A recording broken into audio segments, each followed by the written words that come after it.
Welcome, FloTrack podcast on the floor at the New York City Marathon Expo at the Javits Center here in New York City. Ryan Fenton alongside Johnny Pace. We're in your backyard. I'm literally a block. I live a block away from here. This was the easiest commute I've ever had. My one weekend a year where everybody comes to me instead of having to fly off to parts unknown. So We've had some footage with some great backdrops of like Johnny on a balcony overlooking the city. That's actually the apartment. It's the only reason I actually went with that apartment, so that for this one weekend, we could have people for a pretty cool backdrop. Really, that's what we do it for. So. It's exciting to be here. It's exciting to be here with you, our first time on the show together, which I'm pumped about. I mean, it's New York City week, right? You live here, so you get to experience the full week. I've been here kind of 2 days now. Yeah. I just want to talk about the vibes, like the experience for, a lot of people that are here may or may not have experienced it before, but for those that haven't, describe it. Well, some might forget that there's actually a race happening because there's a whole week of festival programming. I mean, every hour of the day there's stuff going on. Everybody's pouring in from all over. Tons of events. So that day by day the energy builds a little bit more. Doesn't hurt that the weather is the best It's been in weeks. It's like, it is perfect weather. We were like 80. It got up to 80 yesterday. It was a little warm, and then today it was like 47 for the 5K, get up to about mid-50s, and looks like it may be similar tomorrow, which for the marathon. That's what you want. Yeah, shaping up 40 to 60 degrees. I think we're gonna see some fast times tomorrow. No excuses. So, tell me this: you've been to the New York Marathon before? Yep, been to it. Never run it, but I've been. Well, you've run a marathon before, though, right?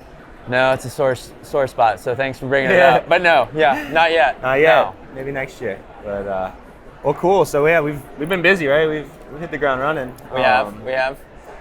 I'm curious. So I got here Thursday night. You kind of started festivities, I think, on Wednesday. Like, what have you seen? This week's kicked off. What are the things that stand out?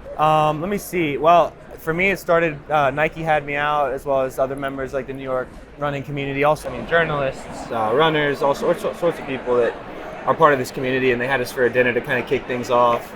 Really cool way to start things. We had English Gardner speak to us, and she had so many pearls of wisdom. I was fired up. So it was cool that they brought her out. I think my favorite thing was about having a contract with yourself, and you decide what you want to do, make that contract, and when you sign the terms, you don't deviate. And so she has found that. She's at 4th Olympic trials this year. Yeah. So she has signed that contract and she lives by it. So it was really, really neat having her. And so that was a lot of fun. That was Wednesday night. We did dinner. And she's an East Coast woman. She went to University of Oregon, obviously. And that's what's cool about New York City Marathon Week. And you find this a little bit at Boston Marathon, Chicago, but I feel like New York is the experience on steroids in a lot of ways, because the brands are here and you get that at other marathons. And I was just at On and I was talking to one of their folks, and it's such an experience of running and activations and the innovation of run, the race itself, but then this intersection of culture within all that. And then you have brands that are doing all these activations all throughout the city. You're talking about this Nike one. You see English Gardner there, who's not a marathoner, but gets to dip her toes into the events around this and kind of touch that community of runners in a different way than she. Where else do you get all of that other than a major marathon, and specifically New York, which they're all huge ordeals in their own way, but I think something about New York, everybody just goes 100%. Yeah. Sherry Hawkins was here, who's a Brooks athlete, decathlete. Huge following, is here at the marathon, doing Q&As and panels and all that. So it's cool to see what this kind of event brings out. But that was the kickoff for your week. Yeah. It's not the end by any stretch. We kept going. I think you got in the next day, or you got in that night. Yeah, I got in that night. I think I missed the press conference you were there for. Obviously, the big news, obviously, storylines of the races and the favorites and who might win. Defending champs are here this year, top Americans. A lot of defending champs. But also, Jenny Simpson announces this is her last pro race after a storied career. Yeah. I think you were there, right? What was the vibe of just that kind of filtering through the media? Any major talk of that, or is it kind of people waiting to see how this weekend goes for her? Yeah, I think we're waiting to see. She's still got another race to go, and hopefully it's going to be a high note to close out on. Yeah, you followed her career probably for decades. Yeah, fortunate that we were there like early Colorado days. Wow. Really, I think Flo started around, I think, when she was at like a Foot Locker national meet, and then was on to Colorado, steeplechase, and 1500, and all these things that she progressed through. So many memories we got to capture. Actually got to speak with her about a week ago, non-marathon related, about just some of the things that we had captured with her over the years. That's pretty cool. Those are the things for me that like become special about what we've done and how long we've been doing it, is when you kind of see the life of the career of like an athlete, and having been able to kind of capture those moments and be a part of witnessing it. It's amazing. So it's like you hear the news and it's sad, but it's also a moment to celebrate. It's a celebration, 100%. How cool that we've had that many years of a healthy, successful career. Like, it's a celebration, no doubt. And no better place, I think, than New York, which in and of itself is a celebration. Like, every mile of that race is so much fun, and I hope everybody running it, Jenny included, just take it all in. I know you and I got the opportunity then to go. We went to Tracksmith on Friday morning, saw a great panel about women's sports and kind of that evolution and where it's going and ways that can be improved, and that really, that I think that the gap between the parity between men and women's sports, how that gap can be closed. Yeah, and Ashley Mateo moderated, is a friend of mine, and she, I think, crushed it, asking just great questions. And I found it pretty. They brought up so many good points, but the fact that like women's sports are getting so much positive momentum right now, and there's a lot of interest, and they're oftentimes surpassing even men's sports in track and running, but also in other areas. And just like, where do we go from here? How do we keep that momentum going? And very, very exciting stuff. Yeah. One of the nuggets that came out of that for me, Aisha Pratlier was there and was great panelist on there. And the question about, like, this is a question I had to that group, is like, when you look at running and you take this weekend, for example, one of the things that's really unique about running as a sport and at the elite level is the men and the women are literally on the same field, right? And that race on a broadcast they'll be featured, both men and women, right? Women are going to start first tomorrow. They're going to have a spotlight for about 30 minutes or so, 20 minutes before the men. Oh, and that's different from Chicago, even, where I think everybody just goes in one big wave. And 30 minutes. I'm excited because I'm going to be riding in the press car for the first time, the lead car. That's going to be awesome. So I'm going to get a front row seat, head on, women's race, start to finish. So I'm stoked about that. So hopefully we'll have a good race on our hands. A couple that, there's some other brand activations. I was met with Under Armour today and talking about Sharon Lokedi, talking about Helen Obiri, some people that we've gotten to see over the last few weeks and months. And there's a lot of positive vibes coming out of those camps. Over at the hotel, the athlete hotel where everyone is kind of filtering in and out this weekend, got to see a number of the NAZ elite athletes. Who we were just with in flag. You just saw. We saw Wesley and Footsum yesterday. Again, vibes really high. You got to be literally alongside them for their workouts. That last tune-up workout. Yep. Talking about Connor Mans and Clayton Young, when we're talking about this American field, Boys. It sounds like those guys are both really on. Yeah. The things I'm hearing, based on conversations here on site, is that Connor's looking really good. Okay. And that, you never know what that means. That's the beauty of the marathon, is that training can go super well. We got to talk to Sarah Hall before Chicago. She said it was one of her best build-ups she's had in quite some time, and obviously that race didn't go the way she wanted. So there's so much that can go well, and then on race day, it's a roll of the dice. So many factors go into that.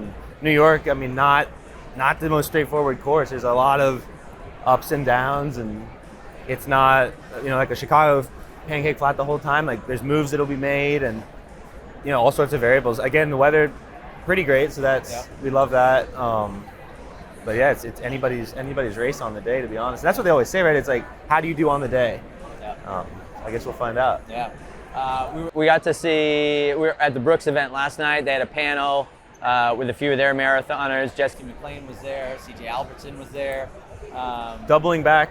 2 weeks after Chicago. This is crazy. So I was like, I felt like I knew I saw his name on the list, but when I saw him, I had to like check myself and just be like, you're running tomorrow? And he's like, oh yeah. I was like, 3 weeks, right? We're 3 weeks out. And so I got to ask you this because you ran Chicago. PR, by the way, right there, 2:37.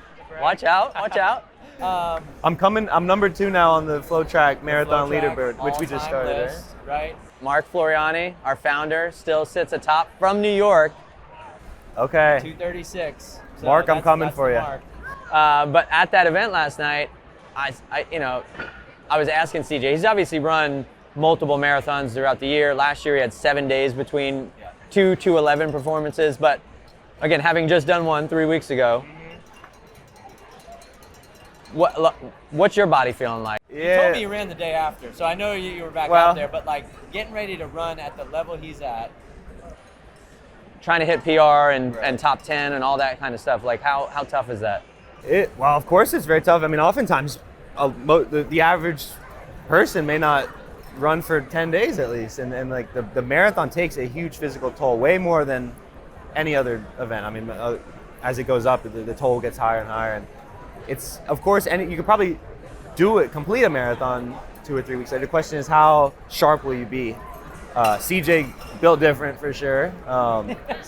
So no doubt about that.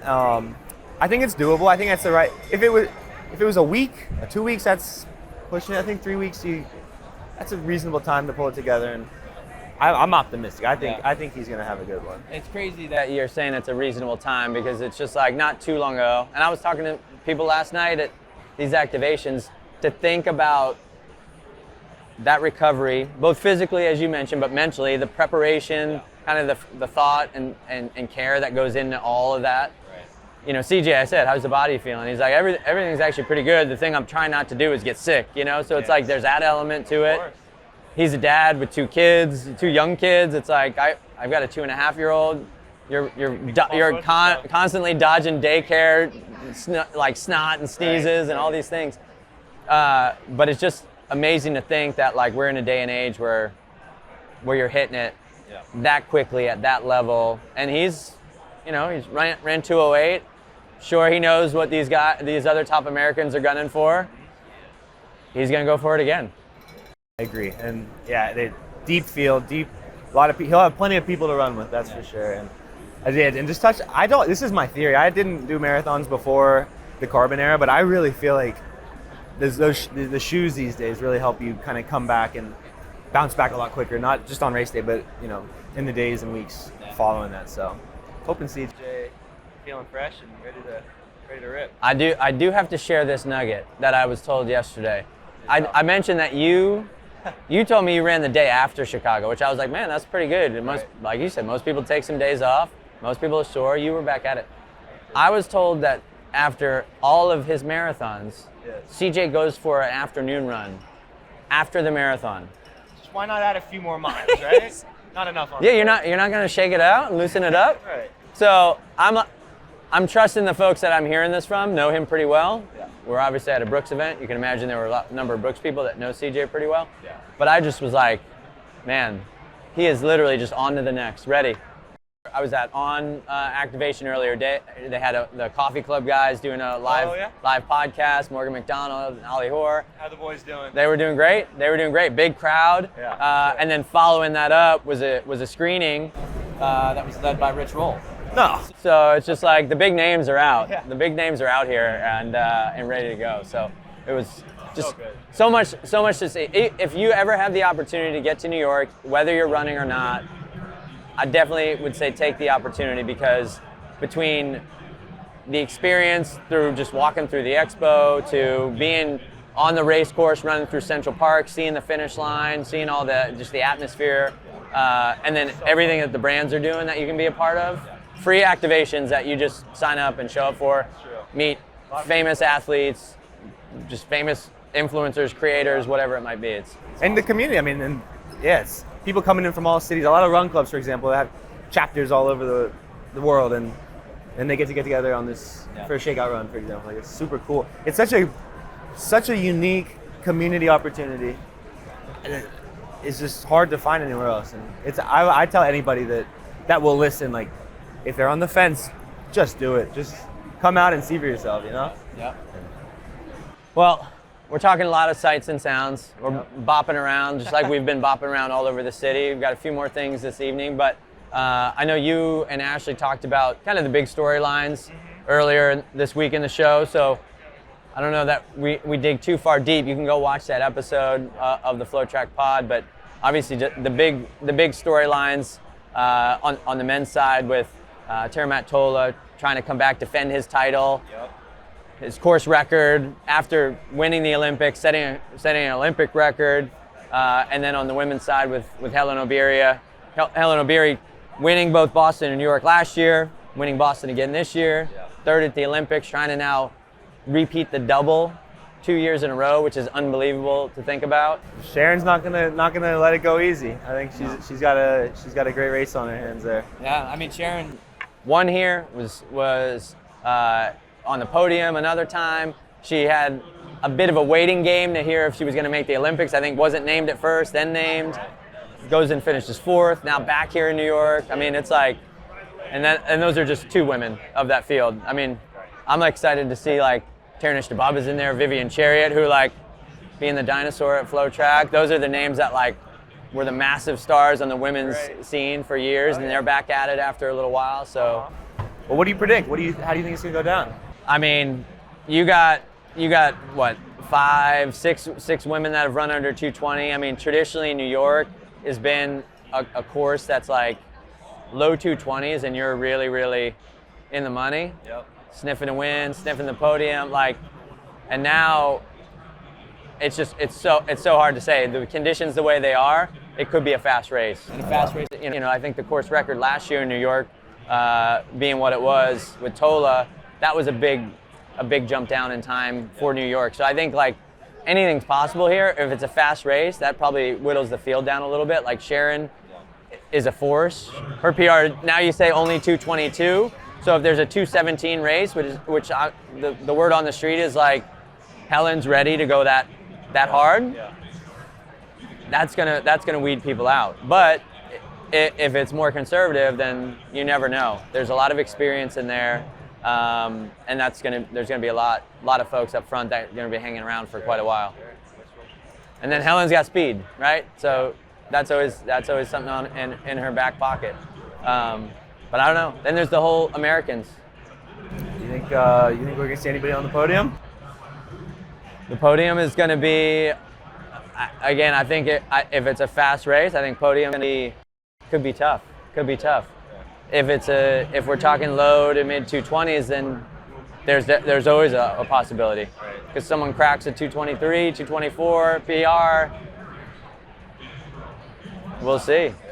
You see people like Jessie McLean like surprising people this year with a lot of things she's doing. On the men's side, I mean, we mentioned Connor Mance, Clayton Young, and our boy CJ Albertson. Those feel to be like kind of the big three. And then you got Jared Ward's back out there. You saw Footsum, all these guys. So there's a bunch of talent. But I'm like I told you, it sounds like Connor's in real good position. But the thing I'm excited about to see that Connor Mance, Clayton Young.